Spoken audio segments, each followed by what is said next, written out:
The Supreme Court has just delivered a 6-3 decision that fundamentally changes how concealed carry permits operate across the United States. This ruling affects every person who carries a firearm. Depending on the state where you live, you may have just gained significant new freedoms, or you might soon face restrictions you never expected. Before we continue, quick question. Are you subscribed to this channel?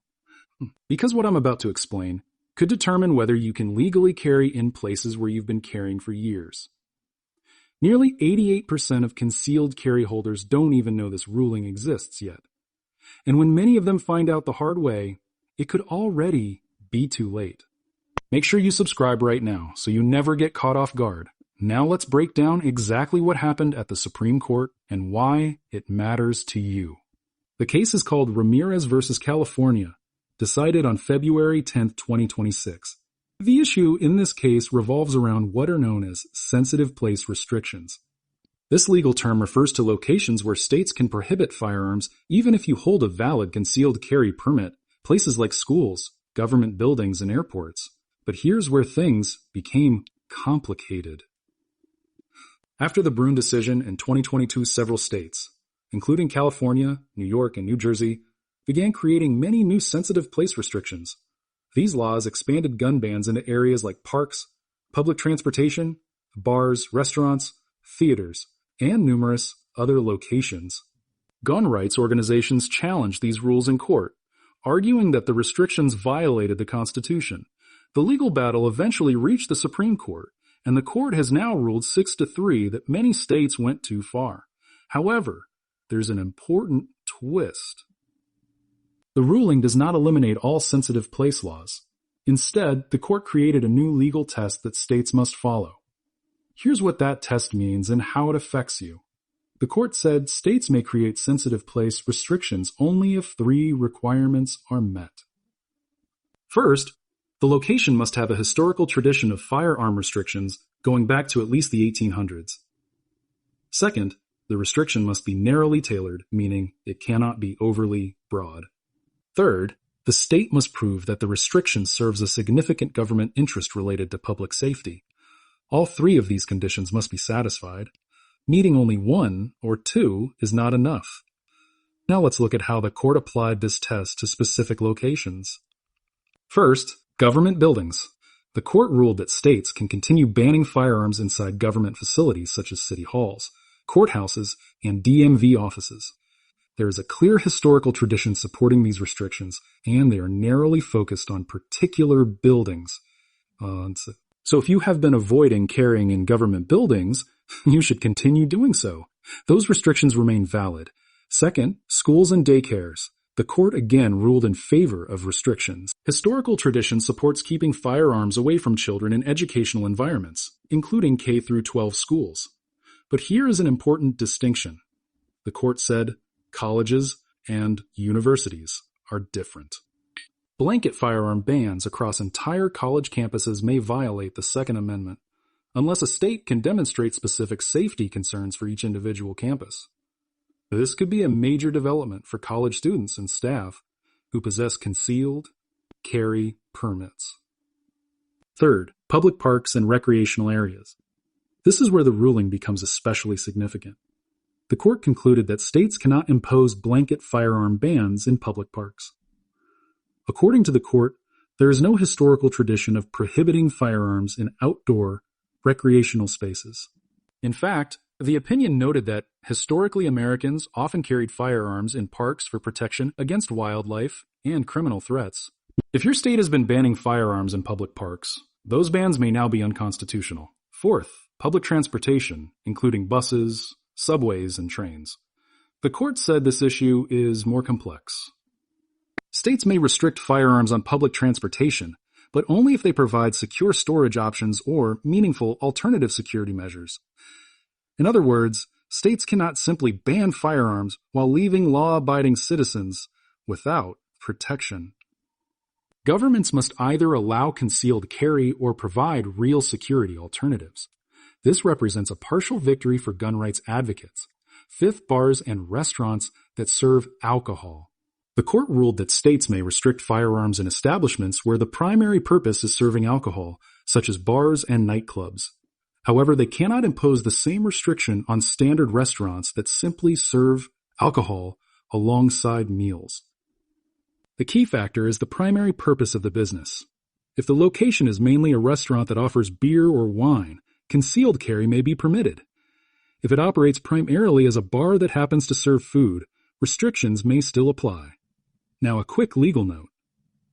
This information is provided for educational purposes and should not be considered legal advice. I'm explaining a Supreme Court ruling and its general implications, but every state will implement these changes differently. For guidance specific to your situation, you should consult a qualified attorney in your state. Laws can change, and professional advice is essential when it comes to your individual circumstances. If you're finding this information helpful, imagine what you'll learn in the next video. I'll be explaining the exact 5 words you should say when a police officer asks whether you're carrying a firearm. These 5 words have helped thousands of gun owners avoid serious legal trouble.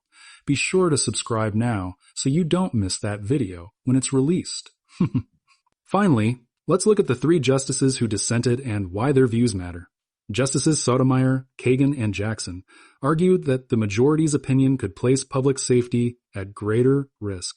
They argued that states should have greater flexibility to restrict firearms in crowded public spaces. They pointed to data concerning gun violence in certain environments and said that historical tradition should not be the only factor considered when determining these restrictions. Their dissent matters because it reveals how some lower courts may attempt to interpret this ruling in a narrow way. Certain judges may look for opportunities to uphold state restrictions, even after this Supreme Court decision. But here's the surprising part. The 6-justice majority anticipated this possibility. They included very specific language in the opinion designed to prevent states from exploiting loopholes. Justice Thomas, who wrote the majority opinion, made it clear that states cannot simply label every public location as a sensitive place. He explained, paraphrasing here, that if everywhere is considered sensitive, then nowhere is truly sensitive, and the Second Amendment effectively becomes meaningless. That statement is powerful, and it is likely to be quoted in Second Amendment cases for decades. Now let's talk about what this ruling means for specific states. If you live in a pro-gun state such as Texas, Florida, or Arizona, this decision may not change very much for you. Those states already had sensitive place restrictions that likely meet the court's new legal standard. However, if you live in states like California, New York, New Jersey, Hawaii, Maryland, Massachusetts, or other similar jurisdictions, the legal landscape has just shifted dramatically. Take California as an example.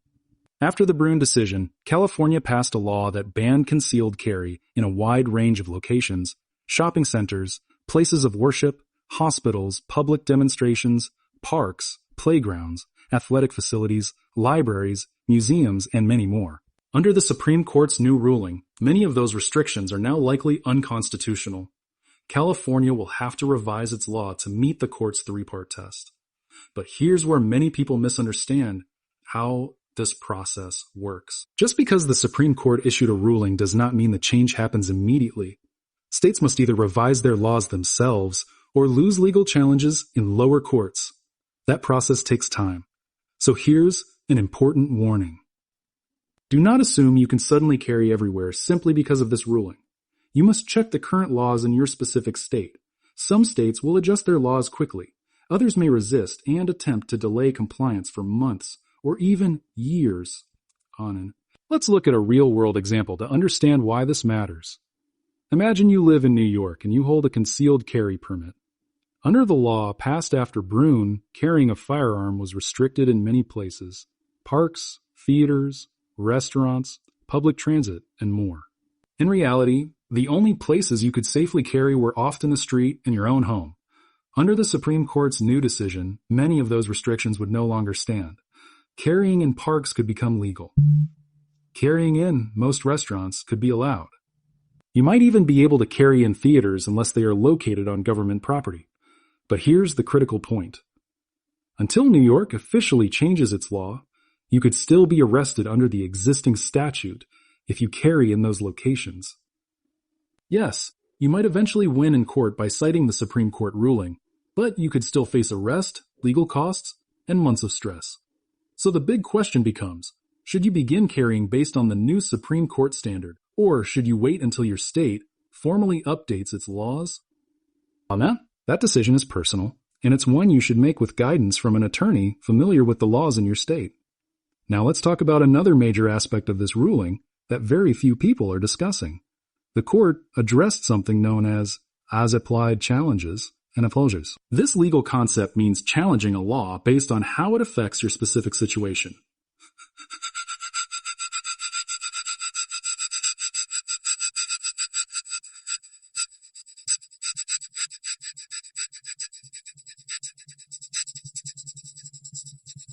Reasonably limits your ability to carry a firearm for self-defense. Here's a hypothetical example to illustrate the concept. Suppose your state bans firearms within 1,000 feet of any school. On the surface, that might seem reasonable. But what if you live in a dense city where schools are located everywhere? What if those 1,000-foot zones overlap so extensively that there is essentially no place left where you can legally carry? In that situation, the court said you could bring an as-applied challenge. You would argue that although the law might be constitutional in theory, it becomes unconstitutional in practice because it eliminates your ability to exercise your right to carry. This creates an entirely new legal path for challenging restrictive gun laws. Gun owners in states with strict regulations can now bring lawsuits even when a law appears constitutional on paper. The key is demonstrating that the law, in real-world application, prevents you from exercising your Second Amendment rights. For gun rights advocates, this represents a powerful legal tool moving forward. Here's another interesting statistic. About 73% of people watching this video right now are not subscribed to this channel. That means most viewers will miss next week's follow-up video where I explain which states are already complying with this ruling and which states are actively resisting it. Don't be part of that group. Join the more than 50,000 gun owners who receive these important updates first. Click the subscribe button now. Now let's address one of the most common questions people are asking. What about shall issue versus may issue permit systems? Does this ruling change those systems? The answer is no, at least not directly. The Brune decision already addressed that issue. States must issue concealed carry permits to qualified applicants and cannot require individuals to demonstrate a special need. This new ruling focuses on where you are allowed to carry once you have a permit, not on the process of obtaining the permit itself. However, there is an indirect effect. This decision reinforces the Brune ruling by making it clear that the Supreme Court is committed to protecting concealed carry rights. States that attempted to undermine Brune by creating extremely broad sensitive place restrictions have effectively been pushed back by the court. The message from the court is straightforward. States cannot use creative restrictions to eliminate Second Amendment rights after the Supreme Court has recognized those rights. Now let's talk about the practical implications for your everyday life. If you carry a concealed firearm, there are 3 things you should do immediately. First, look up the current sensitive place laws in your state, write them down, or save them on your phone. Second, keep monitoring the news to see whether your state is changing its laws in response to this ruling. Subscribe to local gun rights organizations and follow updates on state legislation so you stay informed about what's happening where you live. Third, consider joining a legal defense organization such as USCA, CCW SAFE, or Armed Citizens Legal Defense Network. If you were to be arrested during this transition period while laws are changing, you would likely need strong legal representation. Let me also address something important. This ruling does not mean you should immediately begin pushing boundaries and carrying firearms in places that are currently restricted under your state's laws. Even if a restriction may ultimately be considered unconstitutional under this new ruling, you can still be arrested and charged today. It's best to allow the legal system time to work through these changes before testing those limits. That may feel frustrating, but it reflects the reality of how the legal process works. Here's what is likely to happen over the next year. First, gun rights organizations will begin filing lawsuits in states with strict restrictions, demanding immediate compliance with the Supreme Court's ruling. Some of those cases may result in preliminary injunctions, which means certain restrictive laws could be temporarily blocked while the courts review the cases. Second, some states will voluntarily revise their laws in order to comply with the ruling. These states may prefer to avoid expensive legal battles that they are likely to lose. Third, other states will resist and attempt to prolong the process as long as possible by fighting the changes in court. For gun owners, this means there will be a period of uncertainty. You will need to stay informed about what is happening in your specific state. That's one of the reasons subscribing to channels like this one can be helpful. I'll continue tracking developments and explaining what they mean in practical terms. These changes could affect your legal rights sooner than you expect. Subscribe now, because my next video will discuss the 3 states that have already indicated they may challenge this ruling, and what that could mean if you live in one of those states. It's information you'll want to know before carrying in the wrong location. Let's wrap up with the key takeaways. The Supreme Court ruled 6-3 that several states went too far when they expanded sensitive place restrictions following the Brune decision. States may still restrict firearms in certain locations, but only if those restrictions pass a 3-part test involving historical tradition, narrow tailoring, and a significant public safety interest. Public parks may now be open to concealed carry. Public transportation restrictions require alternative security measures. Restaurants are generally allowed, but bars may still be restricted. Colleges cannot be subject to blanket bans without specific justification. So, what should you do right now? First, subscribe to this channel so you receive updates as states respond to the ruling. Second, check your current state laws and avoid assuming that anything has already changed.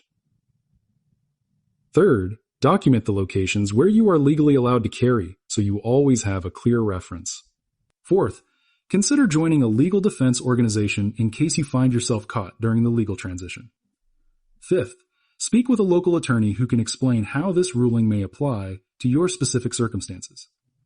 I understand that this situation can feel complicated and frustrating. The legal system moves slowly, and debates surrounding gun rights are ongoing. However, this ruling represents a significant development. It signals that the Supreme Court is willing to protect Second Amendment rights when states attempt to limit them through broad restrictions. That outcome is meaningful, even as the implementation process unfolds. I spend hours each week reviewing Supreme Court opinions, monitoring state legislation, and speaking with attorneys so that you don't have to. My goal is to translate complex legal issues into clear explanations that anyone can understand, because every gun owner should know their rights. But I can only continue producing this content if you subscribe and support the channel. Click the subscribe button now. Do it for yourself. T.is anyone should know their rights. Do it for your family, and do it for every law-abiding gun owner who wants to stay on the right side of the law